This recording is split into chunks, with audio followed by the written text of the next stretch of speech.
The text arrived during a client meeting, lighting up my phone with its silent accusation. I tried to focus on the marketing pitch, but my eyes kept drifting to the screen, to that single photo that threatened everything I thought I knew about my marriage. Alara, your thoughts on the campaign direction? Marcus, our creative director, was staring at me expectantly. Sorry, yes. The concept is solid, but we need stronger visuals for the third quarter push. I gripped my pen tighter, forcing myself to stay present. The image wouldn't leave my mind. Alden and Marlo, his arm around her waist, her head tilted up toward him with that familiar, adoring look I used to see directed at me. The caption beneath it was worse. Family secrets. After the meeting, I locked myself in my office and finally allowed myself to really look at the photo. They were standing outside some cafe I didn't recognize, caught in what could be an innocent moment between siblings. But something in their body language, the intimacy of their stance, made my stomach turn. My phone buzzed again. Alden. Hey, running late tonight. Marlo needs help with some insurance paperwork for Derek's estate. Of course she did. Ever since her husband's death 6 months ago, Marlo had needed help with everything. No problem, I replied, keeping it light. When should I expect you? Not sure. Don't wait up. I stared at the message, remembering all the late nights over the past months, all the times I'd woken up to an empty bed. The excuses had seemed reasonable. Marlo was grieving, struggling with 2 young kids, drowning in paperwork. She needed her brother. But now. My office door opened, and Iris poked her head in. Lunch? You look like you could use a break. She must have read something in my expression because she stepped inside and closed the door. What's wrong? I handed her my phone, watched her face as she studied the photo. Who sent this? Anonymous number, blocked when I tried to call back. It could be nothing, Iris said carefully. They're siblings. Look at his hand on her waist. Look at how she's looking at him. The words came out sharper than I intended. That's not how siblings look at each other. Have you talked to Alden? I laughed, but there was no humor in it. He's with her right now. Insurance paperwork, apparently. Iris set the phone down and leaned forward. Then go home early. Surprise them. See what's really going on. The suggestion sent a jolt through me. It was so simple, so obvious, and yet the thought of what I might find made me hesitate. What if? What if nothing? You need to know, Alara. This isn't going away. She was right. I gathered my things, made an excuse about a migraine to my team, and left the office. The drive home felt surreal, like I was watching someone else navigate through traffic, someone else's hands gripping the steering wheel too tightly. Our house came into view, the perfect colonial we'd bought 3 years ago, with its manicured lawn and welcoming front porch. Alden's car wasn't in the driveway, but Marlo's silver SUV was parked on the street. I sat there for a moment, engine idling, watching the house where my life was supposed to be perfect. Then my phone buzzed with another text from the unknown number. They're at the Blue Door Cafe. Thought you should know. I put the car in drive, my decision made. Sometimes knowing the truth is better than living with doubt, even if that truth destroys everything you thought you knew about love and family. The Blue Door Cafe wasn't what I expected. No dim lighting or secluded corners, just a bright, airy space filled with afternoon sunlight. I spotted them immediately through the window, sitting at a corner table.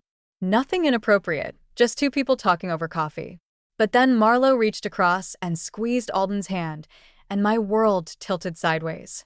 My phone buzzed. Cora Winslow's name flashed on the screen. Alara, dear. We're coming for dinner tonight. Alden mentioned Marlo's moving in with you both, and we want to help get everything settled. I watched through the window as Alden wiped something from Marlo's cheek with his thumb. Tonight's not great, Cora. I have a work emergency. Nonsense. Family comes first. We'll be there at 6. The line went dead before I could protest. I gripped the steering wheel, fighting the urge to storm into the cafe. Instead, I drove home, my mind racing with possibilities of what to do next. 3 hours later, our dining room had become a war room. Cora orchestrated the chaos, directing movers with Marlowe's furniture while Everett and Alden assembled a bunk bed upstairs for Marlowe's kids. The guest room's perfect for them, Marlowe said, arranging photos on the mantel. All Winslow family pictures, none including me. It's so generous of you both. I stood in my own living room, feeling like an intruder. When exactly was this decided? Oh, Alden didn't tell you? Marlowe's eyes widened with practiced innocence. He said you discussed it last week. Must have slipped his mind. I forced a smile, noting how she'd already changed into comfortable clothes, like she belonged here. Cora swept in, carrying a casserole.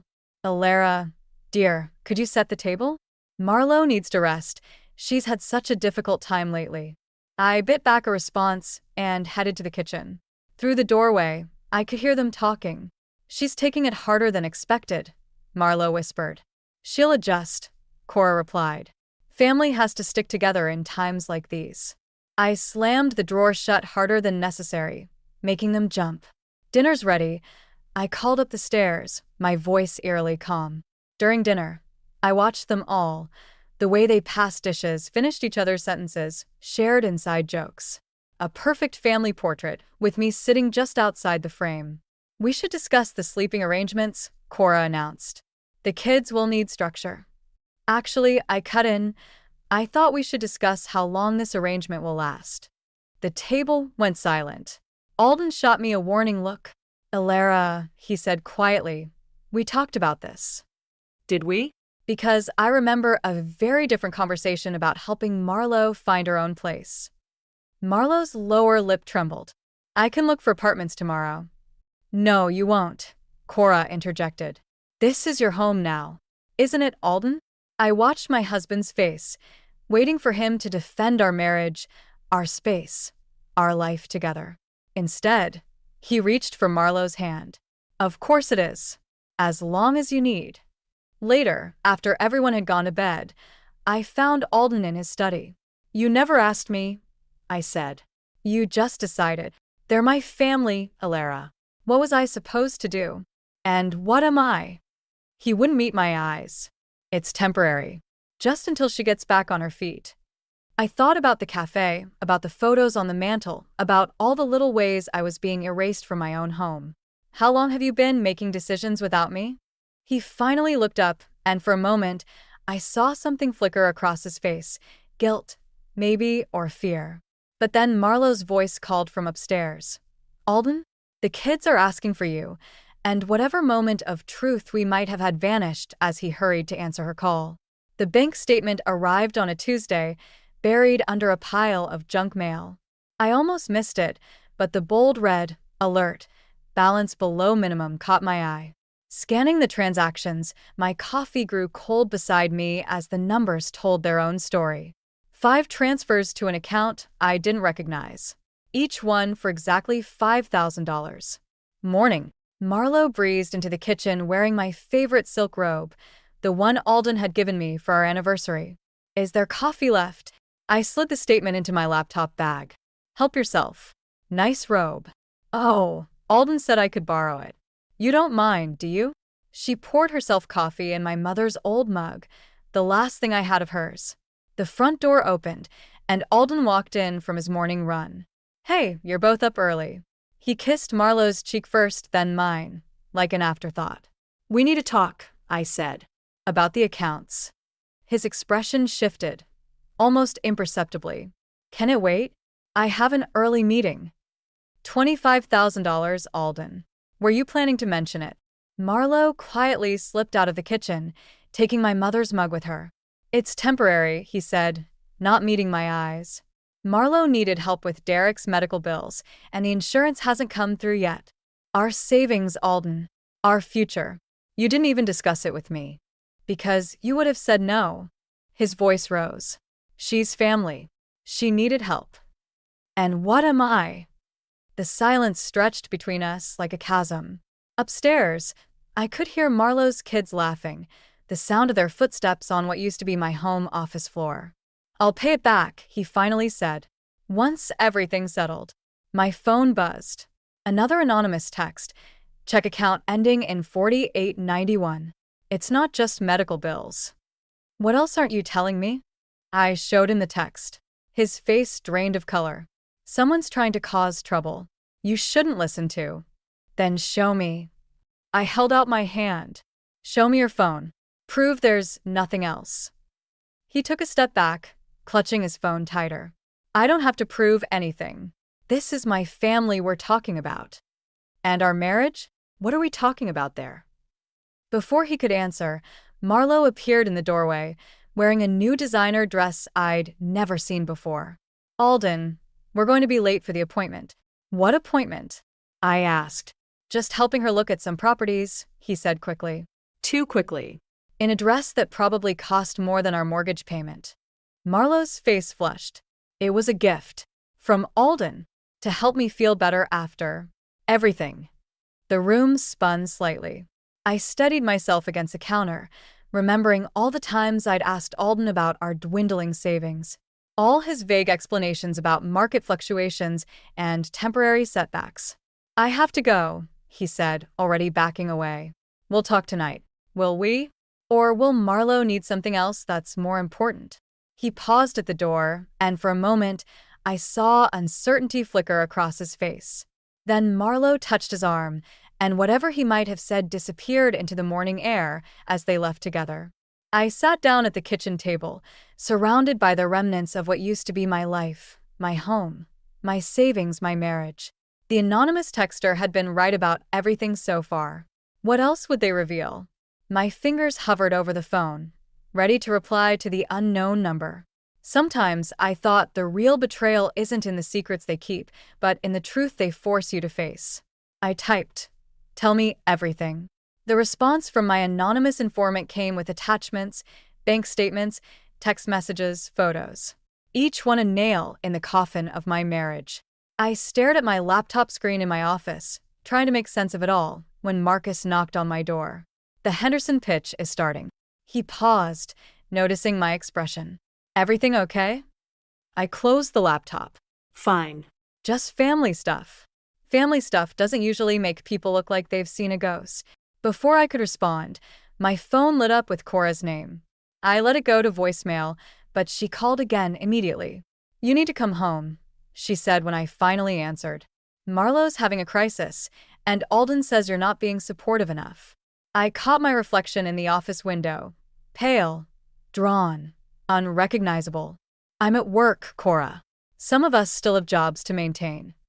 That's exactly the kind of attitude I'm talking about. Family comes first, does it? Because from where I'm sitting, it looks like only certain family members matter. The silence on her end was telling. Finally, she said, "We're having a family meeting tonight. Don't disappoint Alden again." I walked into the pitch meeting late, my mind spinning with numbers from the bank statements. A joint account I never knew about. Regular transfers dating back months before Derek's death. A lease agreement with both their names on it. Alara? Marcus was staring at me expectantly. The campaign strategy? I opened my mouth to respond, but the words wouldn't come. Instead, I stood up abruptly. "I need to handle something. Personal emergency." The drive home felt surreal. The house was full when I arrived, Cora arranging flowers in the kitchen, Everett watching TV with Marlo's kids. Marlo herself curled up on my spot on the couch. "No Alden. Where is he?" I asked. Marlo looked up, her eyes red. "He's picking up dinner. I had another panic attack, and he's been so wonderful." "Stop." My voice was quiet but firm. "Just stop." Cora appeared in the doorway. "Alara, really. Show some compassion." I pulled out my phone and opened the photos I'd received. Like the compassion they showed when they signed a lease together 3 months ago. The room went silent. Marlo's face drained of color. "I don't know what you're talking about," she whispered, but her hand trembled as she reached for her water glass. "The apartment on Cedar Street. The joint account. The transfers that started long before Derek died." Each word fell like a stone between us. "Want to explain that compassion to me?" Cora moved to stand between us. "Whatever you think you know." The front door opened, and Alden walked in carrying takeout bags. He froze when he saw my expression, the phone in my hand. "We need to talk," I said. "Not now," he replied quickly. Marlo needs. Marlo always needs something, doesn't she?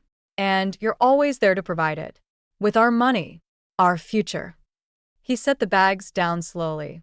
You don't understand. Then explain it to me. Explain the apartment. Explain why you've been lying to me for months. The silence stretched between us like a chasm. Marlo made a small, choked sound and fled upstairs. Cora followed, shooting me a venomous look. Alden's face hardened. You're making assumptions. No. I cut him off. I'm finally seeing clearly. The question is, what happens now? He looked at me then, really looked at me, and for the first time, I saw something like fear in his eyes. Not fear of losing me, I realized, but fear of what I might do with the truth. We should discuss this privately, he said quietly. I smiled, but there was no warmth in it. Nothing in this house has been private since she moved in. Why start now? The restaurant buzzed with celebration as waiters brought out Marlo's birthday cake. I watched from my seat, numb, as Alden stood to make his speech. My wine glass was empty again, third time tonight. To my amazing sister, he raised his glass, who deserves every happiness. Which is why. He pulled out a small box, wrapped in silver paper. This is just a small token of our love. Our savings, our life together, dissolving like sugar in bitter coffee. Marlo's squeal of delight as she opened the box made heads turn at nearby tables. Inside lay a key fob with a familiar logo. You didn't, she gasped. It's parked outside. Alden beamed. The SUV you've been eyeing. Safe for the kids. Perfect for your new start. Cora wiped away tears. So thoughtful, darling. Isn't it wonderful, Elara? I stood up slowly, my chair scraping against the floor. Wonderful? Is that what we're calling it? Elara, Alden warned quietly. Not here. Why not here? Everyone else seems to know our financial situations better than I do. I turned to Marlo. Did you know that car cost more than what's left in our savings? The savings your brother's been draining for months. The restaurant grew quieter. Everett cleared his throat. Perhaps we should discuss this at home. Like we discussed the apartment lease? Or the joint account? My voice was steady, surprising even me. Or should we talk about the real reason Derek's life insurance hasn't paid out yet? Marlo's face went white. Alden stepped toward me, but I held up my hand. Don't pretend you're protecting me anymore. You're making a scene, Cora hissed. Think of the family. Family? I laughed, the sound sharp and foreign. Let me tell you about family. Family doesn't drain their brother's marriage dry. Family doesn't manipulate and lie and… That's enough. Alden's fist hit the table, making the glasses jump. You're drunk. You're embarrassing yourself. No, I said quietly. You've done that for me quite thoroughly. I reached into my purse and pulled out the stack of bank statements, letting them fall across the cake. Happy birthday, Marlo. Hope the car was worth it. As I walked toward the door, I heard Marlo start to cry, those perfect, practiced sobs that always brought Alden running. But this time, I heard footsteps behind me. Where are you going? Alden grabbed my arm. I jerked away. Don't touch me. Don't you dare touch me. You're overreacting. If you'd just let me explain. Explain what? How you've been planning this for months. How you and Marlo. She needed help. After everything with Derek. Derek's insurance claim was denied because of suspicious circumstances. I cut in. Did you know that? Did you help her with that too? His face changed, just for a second, but it was enough. In that moment, I saw everything I needed to know. Elara, please. He reached for me again. Come home. We can talk about this. Home. I stepped back. That house stopped being my home the moment you chose her over me. Over us. Through the restaurant window, I could see Marlo being consoled by Cora, both of them shooting glances my way. The perfect victims in their perfect family drama. My phone buzzed, another message from my anonymous informant. There's more. When you're ready to know everything. I looked back at Alden, standing there with his hand still outstretched, and realized something. Sometimes revenge isn't about making others hurt. It's about finally allowing yourself to walk away. Goodbye, Alden, I said, and stepped into the night air, leaving behind the remains of a birthday cake and a marriage built on lies. Iris's spare bedroom felt like a confessional in the pre-dawn hours. I sat cross-legged on the bed, scrolling through the latest messages from my anonymous informant. Police reports. Insurance investigations. Derek's death wasn't the tragic accident everyone believed. My phone lit up with Alden's 20th call of the night. I silenced it, but not before seeing his text. Don't do anything stupid. Please. Too late for that. I'd already contacted Derek's insurance investigator. Iris appeared in the doorway with coffee. You look like hell. Thanks. I took the mug, avoiding her concerned gaze. Did you know there was a life insurance policy on me too? She sat down heavily on the edge of the bed. What? Taken out 6 months ago. Alden's the beneficiary. I showed her the document on my laptop, right around the time Marlo started spending more time at our house. That doesn't mean. Derek's brake lines were tampered with, Iris. The police report was buried, but it's there. The silence stretched between us, broken only by another buzz from my phone. This time it was Marlo. Please come home. We can explain everything. Iris read the message over my shoulder. Maybe you should hear them out. Why? So they can spin more lies. I stood up, pacing the small room. I've already contacted a lawyer. She's meeting me this morning. Alara. A sharp knock at the front door cut her off. Through the window, I saw Cora's car in the driveway. Don't answer it, I whispered. But Cora's voice carried through the door. Alara, we know you're there. This has gone far enough. Iris squeezed my hand and went to answer. I heard their voices in the hallway, getting closer. She's being ridiculous, Cora was saying. These wild accusations. Are they wild? I stepped into the hallway. The apartment lease? The drained accounts? The life insurance policies? Cora's face hardened. You don't understand our family. No, I understood too late. That's different. Marlo needs protection. After what happened with Derek. What had happened with Derek, Cora? Because the police report suggests it wasn't an accident. The color drained from her face. For the first time, I saw fear replace her usual certainty. You need to stop this investigation, she said quietly. For everyone's sake. Or what? She reached into her purse and pulled out an envelope. Or these photos of you and Marcus from the Henderson account meeting go to the board of directors. My stomach dropped.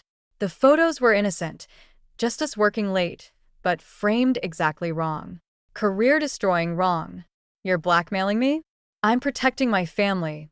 She set the envelope on the side table. Come home. Stop the investigation. Or tomorrow, these go public. After she left, Iris picked up the envelope. We can explain these. Can we? In this industry? With these clients? I sank against the wall. They've thought of everything. My phone buzzed again, the anonymous informant. Time running out. Meet me at Riverside Park, 1 p.m. You'll want to hear this. Don't go, Iris said. It's not worth it. But I was already grabbing my keys. Because here's the thing about hitting bottom. Sometimes you find there's another level lower, waiting to show you just how far you can fall. I have to know, I told her. Even if it destroys me. And if it does? I thought about Alden's betrayal, Marlo's manipulation, Cora's threats. Then at least I'll go down knowing the truth. And maybe, I touched the police report on my laptop. Maybe I can get justice for Derek too. Sometimes revenge isn't about winning.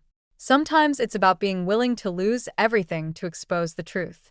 Riverside Park was empty except for a familiar figure on a bench, Marlo, alone, clutching a manila envelope. No anonymous informant, just another manipulation. I almost turned around, but she called out, Derek knew. Those 2 words stopped me cold. I approached slowly, keeping distance between us. Knew what? About Alden and me. About everything. Her hands trembled as she opened the envelope. He was going to expose us. So you killed him? No. She looked up, tears streaming down her face. I loved Derek. But Alden couldn't let him ruin everything. The world tilted sideways. What are you saying? I didn't know what he was planning. I swear. She pulled out a stack of papers. Derek left these for me. Insurance documents, bank records, everything. He knew Alden was embezzling from his company, using my accounts to hide the money. A jogger passed by, reminding me we were in public. Why tell me this now? Because Alden's planning the same thing for you. She handed me the papers. The life insurance policy, the fake photos with your coworker. He's going to destroy you, just like he destroyed Derek. And you're just now growing a conscience? I'm scared, Alara. Her voice cracked. For my kids. For myself. Alden's not who I thought he was. Who any of us thought he was. Footsteps crunched on gravel behind us. We both turned to see Alden approaching, his face a mask of controlled rage. I should have known you'd crack, he said to Marlo.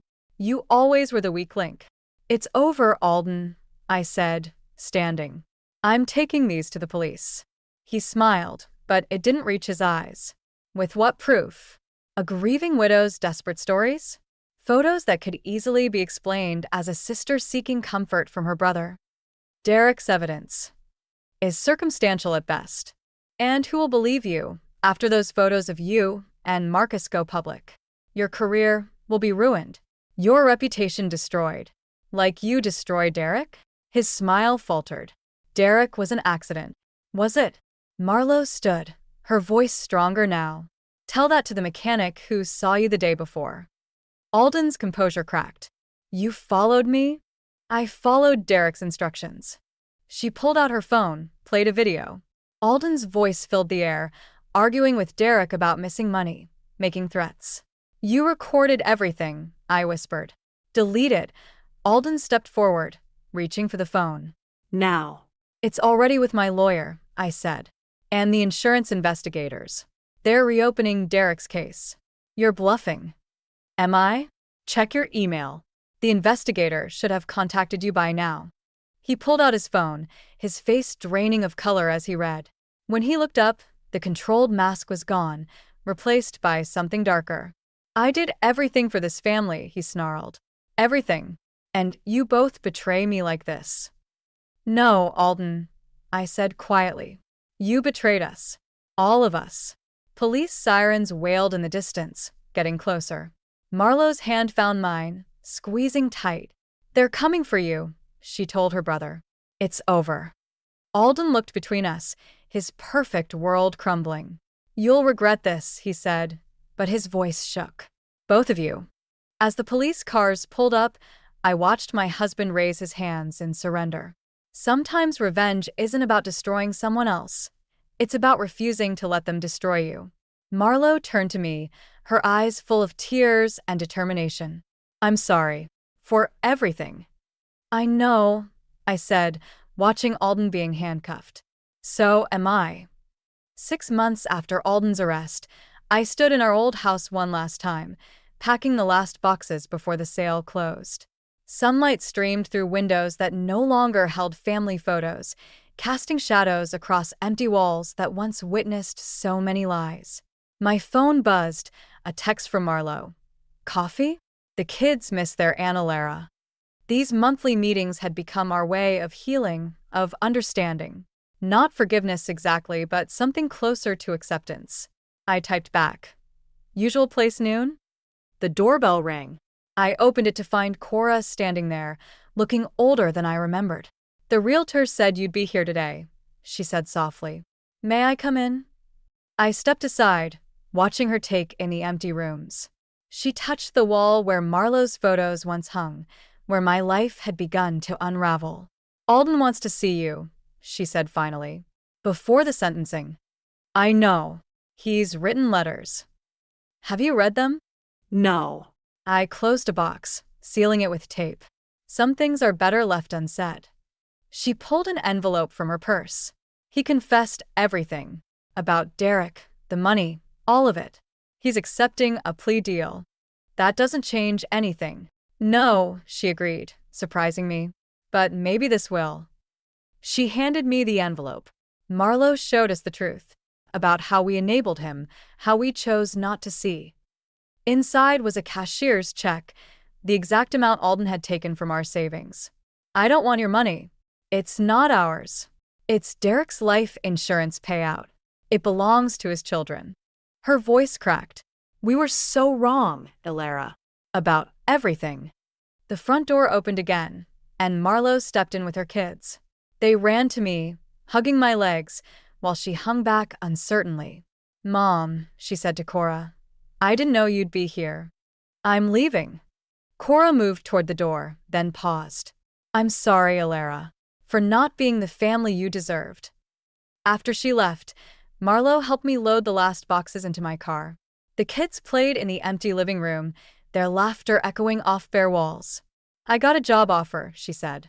In Seattle. A fresh start. That's good. I meant it. The kids will love it there. What about you? What's next? I looked at the house that had held so many versions of myself. Wife, daughter-in-law, victim, survivor. I'm staying. This is my home, my city. I won't let what happened change that. And Alden's request? Will you see him? I thought about his letters, still unopened in my desk, about revenge and justice, and how sometimes they look different than you expect. Some wounds don't need closure, I said. They just need time to heal. She nodded, understanding in her eyes. Thank you for helping me find my strength, for showing me another way. The kids came running out, asking about ice cream. We laughed, a genuine sound that felt like victory. Later, alone in my new apartment, I finally opened one of Alden's letters. His words spilled across the page.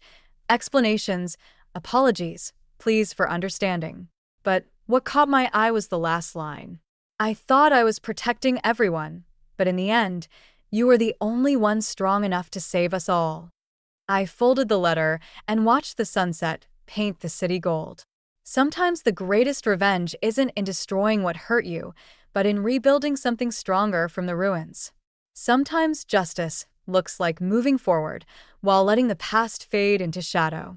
My phone buzzed again, another text from Marlo. Thank you for showing me what real family looks like. I smiled, thinking of ice cream with her kids, of healing wounds and new beginnings. Some family ties are chosen, forged in truth rather than blood. Those are the ones that last.